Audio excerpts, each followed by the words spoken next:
আসসালামু আলাইকুম। আওয়ামী লীগের সব ধরনের রাজনৈতিক কর্মকাণ্ড এবং প্রচারণা নিষিদ্ধ হওয়ার পর থেকে বিভিন্ন পর্যায় থেকে নানান ধরনের কথাবার্তা চলছে। আওয়ামী লীগের নানান পর্যায়ের অপরাধের সঙ্গে প্রকৃত যারা অপরাধী তাদের সুষ্ঠু বিচারের মাধ্যমে শাস্তি নিশ্চিত করা হোক, সেটিও নিশ্চয়ই আমি আর সবার মতন নিঃসন্দেহে চাই। এবং নিষিদ্ধ হয়েছে সরকারের নির্বাহী আদেশে, সে প্রসঙ্গেও কিছু বলার নেই। কিন্তু একটি প্রশ্ন খুবই যৌক্তিকতার সঙ্গে তুলতে চাই। জাতিসংঘ যে প্রতিবেদনটি দিয়েছে অভ্যুত্থানকে কেন্দ্র করে যে মানুষগুলো নিহত হয়েছেন তার উপর ভিত্তি করে আর যা যা তারা বলেছেন সে অনুযায়ী কি সব করা হচ্ছে? যে কোনো রাজনৈতিক দল নিষিদ্ধ করার ক্ষেত্রে কি বলেছিল জাতিসংঘ, সেটি কি ফলো করা হয়েছে? এই কথাগুলো এই কারণে বলছি যে আওয়ামী লীগের বিচারের ক্ষেত্রে জাতিসংঘের এই প্রতিবেদনটিকে খুবই গুরুত্বের সঙ্গে আন্তর্জাতিক মানদণ্ড অনুযায়ী গ্রহণ করা হয় বা রেফারেন্স দেওয়া হয় সবসময় সরকারের বিভিন্ন পর্যায় থেকে। এবং যারই ধারাবাহিকতায় সোমবারও একটি অনুষ্ঠানে জাতিসংঘের এই প্রতিবেদনে রেফারেন্স দিয়েছেন প্রধান উপদেষ্টা প্রেস সচিব মিস্টার শফিকুল আলম আওয়ামী লীগের বিচারের ক্ষেত্রে। অনুষ্ঠানে সাংবাদিকদের পক্ষ থেকে একটি প্রশ্ন ছিল যে আওয়ামী লীগ নিষিদ্ধ হয়েছে, তাহলে 14 দলের কী হবে? 14 দল তাদের সাথে ছিল। এমন প্রশ্নের জবাবে প্রেস সচিব মিস্টার শফিকুল আলম বলছেন, জাতিসংঘের তথ্য অনুসন্ধানী দলের প্রতিবেদনে স্পষ্টভাবে আওয়ামী লীগের কথা বলা হয়েছে। সেখানে শেখ হাসিনার ভূমিকার বারবার স্পষ্ট হয়েছে, 14 দলের অন্য দলগুলোর কথা সেভাবে আসেনি। কথা সত্য, যারা এই প্রতিবেদনটি পড়েছেন দেখেছেন একথা অনস্বীকার্য। প্রেস সচিব যা যা বলেছেন সব ঠিক আছে, কিন্তু বাকিটা তিনি কেন বলেন না? রাজনৈতিক দলের কর্মকাণ্ড বা রাজনৈতিক দল নিষিদ্ধ হওয়ার প্রসঙ্গে জাতিসংঘে সেখানে কি বলেছে? প্রতিবেদনের শেষাংশে একেবারে স্পষ্টভাবে বিশেষ গুরুত্বের সঙ্গে এক্ষেত্রে জাতিসংঘ যেটি বলছে তা হচ্ছে এই refrain from political party bans that would undermine a return to a genuine multiparty democracy and effectively disenfranchise a large part of the Bangladeshi electorate. অর্থাৎ রাজনৈতিক দলের উপরে এমন কোনো নিষেধাজ্ঞা থেকে বিরত থাকতে হবে যা প্রকৃত বহুদলীয় গণতন্ত্রের প্রত্যাবর্তনকে ক্ষতিগ্রস্ত করবে এবং বাংলাদেশি ভোটারদের একটি বৃহৎ অংশকে কার্যকরভাবে ভোটাধিকার থেকে বঞ্চিত করবে। এখানে কি আর কোনো ব্যাখ্যার প্রয়োজন আছে? জাতিসংঘের কতটুকু প্রতিবেদনের সুপারিশের কতটুকু সরকার ফলো করছে অথবা করছে না? এমনকি এই প্রতিবেদনে আওয়ামী লীগের নৃশংসতা, আওয়ামী লীগের সহিংসতা, পুলিশের যে অত্যাচার নির্যাতন সেগুলোর পাশাপাশি আর কি বলা ছিল 5 আগস্ট শেখ হাসিনা পালিয়ে গেছেন, তারপর 5 থেকে 15 আগস্ট যেসব মানবাধিকার লঙ্ঘনের ঘটনা ঘটেছে সেগুলোর তদন্তের সুপারিশ করেছে জাতিসংঘের মানবাধিকার বিষয়ক হাই কমিশন। তারা বলছে পুলিশের তথ্য অনুযায়ী দেশের 639টি থানার মধ্যে 450টিতে ভাঙচুর বা হামলা হয়েছে। 5 আগস্টের পর থেকে উন্মত্ত জনতা আওয়ামী লীগের নেতাকর্মী ও তাদের কার্যালয়গুলোতে হামলা চালায়। OHCHR অর্থাৎ মানবাধিকার বিষয়ক হাই কমিশন যেসব তথ্য পেয়েছে সেই অনুযায়ী কিছু ক্ষেত্রে বিএনপি ও জামায়াতে ইসলামী সমর্থকরা এসব হামলায় জড়িত ছিল। সংক্ষুব্ধ জনতা আওয়ামী লীগ নেতা, সরকারি কর্মকর্তা ও তাদের ঘনিষ্ঠ আত্মীয়দের বাড়ি ও ব্যবসা প্রতিষ্ঠানে ভাঙচুর, লুটপাট ও আগুন দেয়। অর্থাৎ এইগুলোরও তদন্ত করতে বলেছে, বিচার করতে বলেছে। সেগুলো হচ্ছে, আমরা সবাই জানি কতটুকু হচ্ছে কিংবা হচ্ছে না। প্রেস সচিব মিস্টার শফিকুল আলম সরকারের সমালোচনা করার ক্ষেত্রে বলছেন, যারা আমরা সমালোচনা করছি তাদের উদ্দেশ্যে বলছেন, অন্তর্বর্তী সরকারের কোনো ত্রুটি বা ব্যর্থতা পেলে মন খুলে লিখুন। আমরা কারো মুখ বন্ধ করছি না, সবাইকে অনুরোধ আপনারা আমাদের কোনো ফেউলিয়ার বা ব্যর্থতা যদি পান লেখেন, সমালোচনা করার জায়গা পেলে করুন। আপনাদের মুখ বন্ধ করা হবে না, মিডিয়া হাউস বন্ধ করা হবে না, কিন্তু মিথ্যা কথা লিখবেন না। তার এই কথাগুলোর সঙ্গে আমি সম্পূর্ণ একমত। যদি তিনি সদিচ্ছার সঙ্গে, সততার সঙ্গে এই শব্দগুলো উচ্চারণ করে থাকেন অবশ্যই তাকে স্যালুট। কিন্তু গণমাধ্যমে যা চলছে তার কথাগুলোর সঙ্গে কি আমরা সব ক্ষেত্রে মিল পাচ্ছি না। এ সম্পর্কে আগেও বলা হয়েছে, নতুন করে কোনো ব্যাখ্যা দিতে চাই না।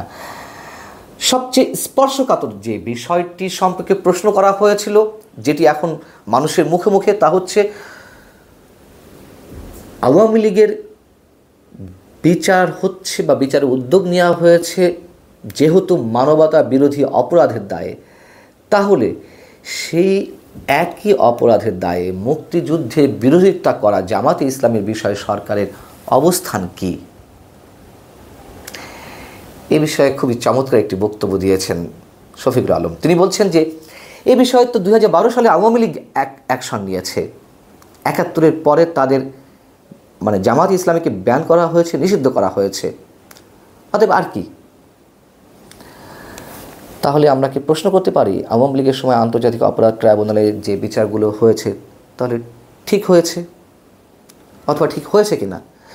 যদি ঠিক হয়ে থাকে তাহলে সেই আদালতের আসামি পক্ষের আইনজীবী অর্থাৎ মানবতা বিরোধী অপরাধের দায়ে অভিযুক্ত যে আসামিরা ছিলেন তাদের পক্ষের প্রায় সব মামলার আইনজীবী ছিলেন অ্যাডভোকেট তাজুল ইসলাম।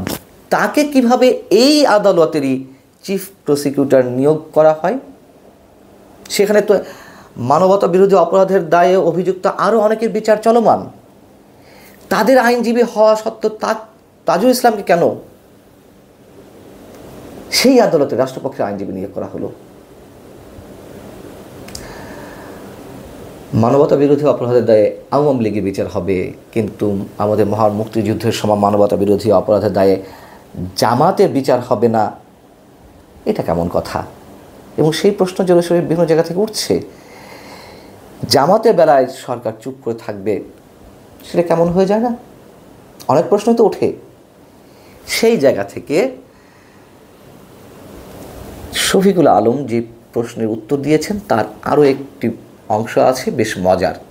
তিনি বলছেন অন্তর্বর্তী সরকার এ বিষয়ে অবস্থান নিয়েছে। কি অবস্থান নিয়েছে? ইমিডিয়েট পাস্ট বা নিকট অতীতে যা হয়েছে, আওয়ামী লীগের যেসব অপকর্ম ঘটেছে বা ঘটিয়েছে আওয়ামী লীগ, সেসব বিষয়ে ব্যবস্থা নেওয়া হয়েছে। 24 অভ্যুত্থানের পূর্ববর্তী ঘটনাগুলো আলোকে সিদ্ধান্ত নেওয়া হয়েছে। অর্থাৎ 24-এর অভ্যুত্থানের মাধ্যমে যেহেতু এই সরকার গঠিত হয়েছে, তাই তাদের দায়বদ্ধতা আওয়ামী লীগের অপকর্মের বিচারের প্রতি। ঠিক তো? তাহলে সমগ্র বাংলাদেশ এই সরকার ধারণ করে না, সমগ্র বাংলাদেশের সংকট সমস্যা এই সরকার গ্রহণ করে না, শুধু আওয়ামী লীগের বিচার করতে এসেছে। আচ্ছা, এত কথা বাদ দিই।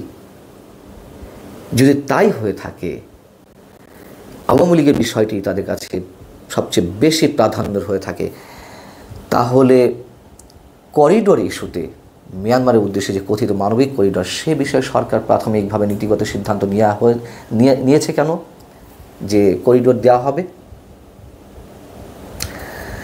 শফিকুল আলম আসলে স্ববিরোধিতা করছেন, এটি মনে হয়। জামাতের সময় বলেছেন যে জামাতের বিষয়ে যে প্রশ্ন ছিল সেক্ষেত্রে তিনি বলছেন আমার কিছু বলার নেই। আর কেন, কোন ক্ষেত্রে বলছেন? তিনি বলছেন যে 71 নিয়ে আমরা অনেক স্টেটমেন্ট দিয়েছি, নতুন করে কিছু বলতে চাই না, 71 আমরা পুরোপুরি ধারণ করি। মানে বিষয়টা হচ্ছে আমি আপনাকে শ্রদ্ধা করি, কিন্তু আপনাকে অশ্রদ্ধা করার মতন, অসম্মান করার মতন যাবতীয় সব কাজকর্ম আমি করে যাচ্ছি, আপনার ক্ষতি করার জন্য আমি সব কাজ করে যাচ্ছি, কিন্তু আমি মুখে বলছি আমি শ্রদ্ধা করি। 71কে ধারণ তিনি করেন, কিন্তু 71-এর বিষয়ে যে অমীমাংসিত বিষয়গুলো সেগুলো নিয়ে তিনি কিছু বলতে চান না। বলছেন যে অনেক কিছু বলেছি, জামাত প্রসঙ্গে আসলে কিছু তার বলার বা সরকারের বলার সাহস নেই। কেন নেই সেই প্রশ্নটি মোটামুটি আমরা জানি, এই উত্তরটি। এবং একটি কথা দিয়ে শেষ করি, আওয়ামী লীগ তিনটি নির্বাচন প্রহসনের মাধ্যমে করেছে, এটি তো নতুন করে ব্যাখ্যা কিছু নেই। 2014, 24 এবং 18 নির্বাচনে বিএনপি অংশগ্রহণ করেছিল। 2024 এবং 14 আওয়ামী লীগ বলার চেষ্টা করে যে বিএনপি তো আসেনি, আমরা কি করব? আর বিএনপি 18 নির্বাচনে গিয়েছিল, তারপরেও যে ভয়ঙ্কর একটা নাটকীয় খেলা হয়েছে, প্রহসন হয়েছে, সে সম্পর্কেও আমরা জানি।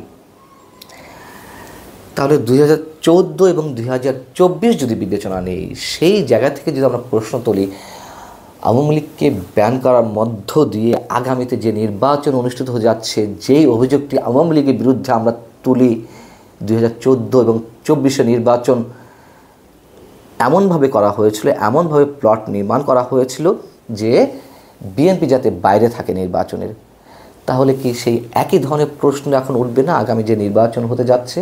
আদৌ নির্বাচন কবে হবে আমরা জানি না, তারপরে যদি হয় এই সরকারের অধীনে। ভালো থাকুন সবাই, আল্লাহ হাফেজ।